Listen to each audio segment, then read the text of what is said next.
une question compliquée. Il y a les instituts français qui exposent tous les jeunes artistes et qui ont exposé Romuald Hazoumè bien avant que Romuald Hazoumè expose partout dans le monde. Donc il y a eu ces instituts français, ou ces CCF, comme on les appelle comme on veut, mais qui ont eu un rôle où les directeurs ont fait attention à la création et ont été un peu présents un peu partout en Afrique. Souvent c'était le seul lieu d'exposition, en tout cas à Cotonou, jamais l'État ne s'est doté d'un lieu d'exposition, ils ont attendu que le CCF le fasse. Il y a forcément quelque chose d'assez étonnant, c'est qu'il peut y avoir aucune reconnaissance dans les pays, puisqu'il n'y a pas de lieu. Enfin, à un moment, si vous n'êtes pas montré, si vous n'êtes pas vu, on ne peut pas vous reconnaître. Donc c'est ça qui est compliqué.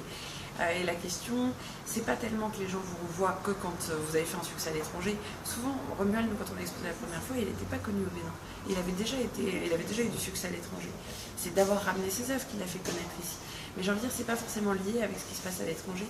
Il y a des artistes incroyablement connus qui seront plus jamais connus chez eux parce que personne n'aura l'occasion de les voir et parce que la culture n'est pas mise en avant.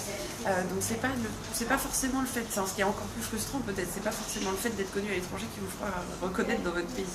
C'est ça qui est assez dingue.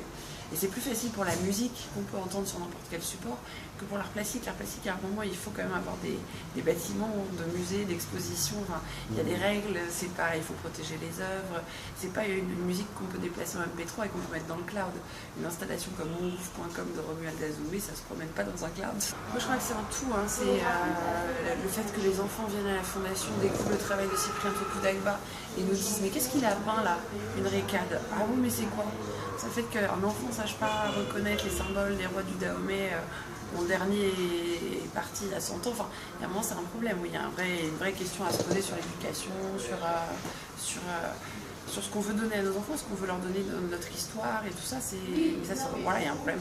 Il y a un problème politique qui est le même, que ce soit au niveau de l'éducation, au niveau de la défense des artistes, de la défense du patrimoine. Enfin, ce que je disais sur Abomey, les réserves qui sont dans l'eau et qui sont pillées régulièrement, ça va avec le fait qu'on apprend de moins en moins de choses aux enfants.